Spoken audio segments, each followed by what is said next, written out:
ہمارے آقا صلی اللہ علیہ وسلم کو آپ فرماتے ہیں اوتیت مفاتیح خزائن الارض، اللہ نے مجھے زمینوں کے خزانوں کی کنجیاں عطا کر دی۔ سبحان اللہ۔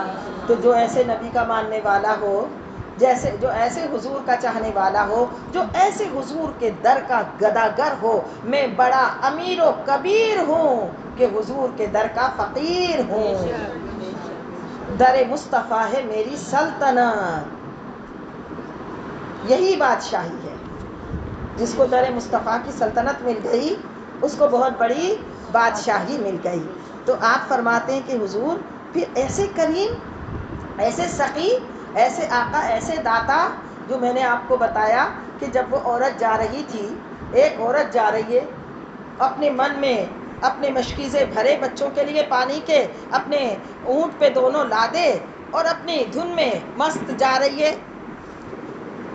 اور کیا پتا کہ قسمت سنورنے والی ہے، اللہ کسی کی نگاہ ہونے والی ہے، وہ اپنی دھن میں جا رہی ہے۔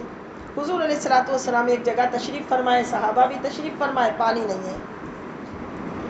آپ نے 2 صحابہ کو بھیجا کہ وہاں ایک عورت جا رہی ہے، اس کو زبردستی میرے پاس لے آؤ، اس کو لے کر آؤ۔ اس کا مطلب ہے کوئی تو اپنی محبت و شوق سے جاتا ہے، کوئی زبردستی بلایا جاتا ہے۔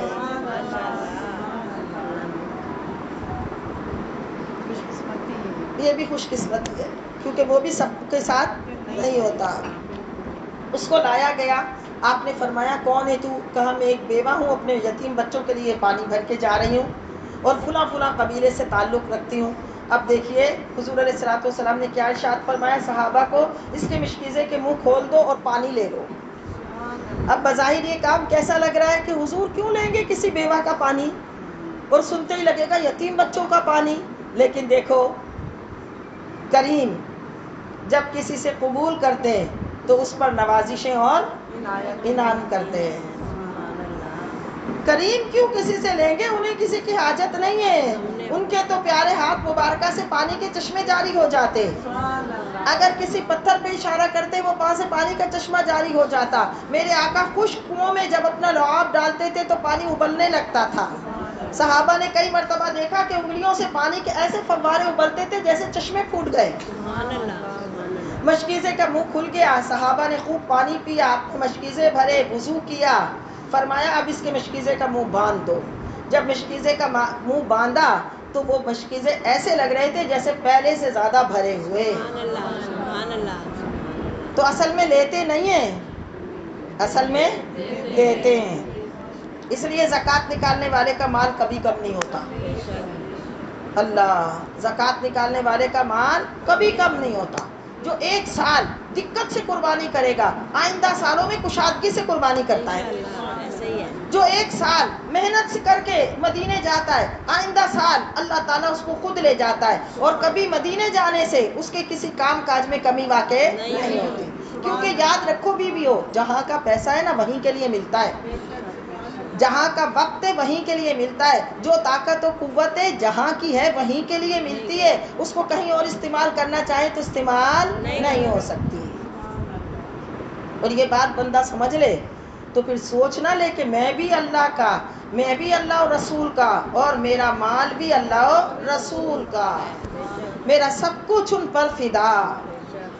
اب وہ عورت کے مشکیزے کے منہ باندھ دیے، جب اپنے قبیلے میں گئی، قبیلے والوں نے کہا تو اتنی تاخیر سے آئی؟ قبیلے سے مراد یہ ہوتا ہوگا کہ آپ دیکھیں کہ پہلے پورا ایک خاندان ایک جگہ پر آباد ہوتا تھا، تو کہا کہ تو اتنی تاخیر سے آئی؟ کہا ایسا معاملہ ہوا کہ وہ شخص تھے اور انہوں نے میرا پانی لیا اور پی لیا، لیکن پانی ویسا کا ویسا موجود۔ تو کہا وہ کون تھے؟ کہا وہ کہتے ہیں کہ وہ اللہ کے نبی ہیں۔ تو پورا قبیلہ اس عورت کے ساتھ حضور کی بارگاہ میں حاضر ہو گیا، عورت کو بھی ایمان مل گیا اور قبیلے کو بھی انعام مل گیا۔ اس لیے یاد رکھو خاندان میں کوئی ایک نیک عورت ہوتی ہے۔ یہ پھر میں نے جب یہ والے واقعہ پڑھا تو اس کے بعد غور کیا، واقعی خاندان میں کبھی کوئی ایک نیک عورت ہوتی ہے، اس کی برکت سے پورا خاندان نوازا جاتا ہے۔ حقیقت ہے یہ کبھی آپ بنظر غائب دیکھیں نا، مشاہدہ کریں. اس لیے بیویوں عورتوں کو اپنی نیتیں اچھی کرنے کی ضرورت ہے. عورتیں اپنی نیت اچھی کریں، عورت اپنے آپ کو سنبھال لے، عورت خود کو سدھار لے، کیونکہ وہ خاندان کی اساس ہے، خاندان کی بنیاد ہے. ایک عورت کبھی اچھی ہوتی ہے، مرد کی نیکیاں بڑی اچھی، لیکن میں کہتی ہوں مرد کو بھی نیکی کی طرف ابھارنے والی، مرد کے مال کو بھی اچھی جگہوں پہ خرچ کرنے والی عورت ہے. اس کا مطلب ہے عورت بڑی اہمیت رکھتی ہے.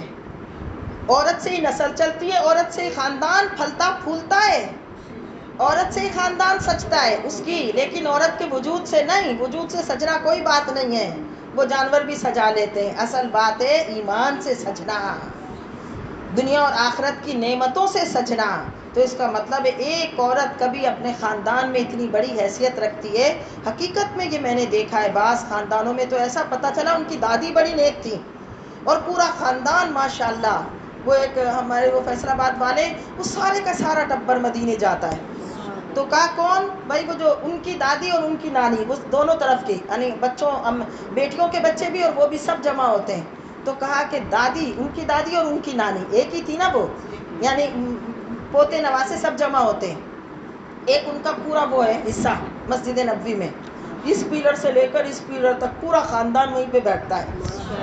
کہا کہ ان کی برکت سے ان کو مدینے آنے کا اتنا شوق تھا کہ ماشاءاللہ ان کی برکت سے پورا خاندان مدینے کی حاضری سے سج گیا. اور اللہ نے ویسے بھی نواز دیا، اللہ نے ویسے بھی نواز دیا، دل کھول کر ویسے بھی نوازا ہوا ہے اور ماشاءاللہ ویسے بھی نواز دیا. تو اس کا مطلب ہے عورت خاندان میں بہت اہم حیثیت رکھتی ہے.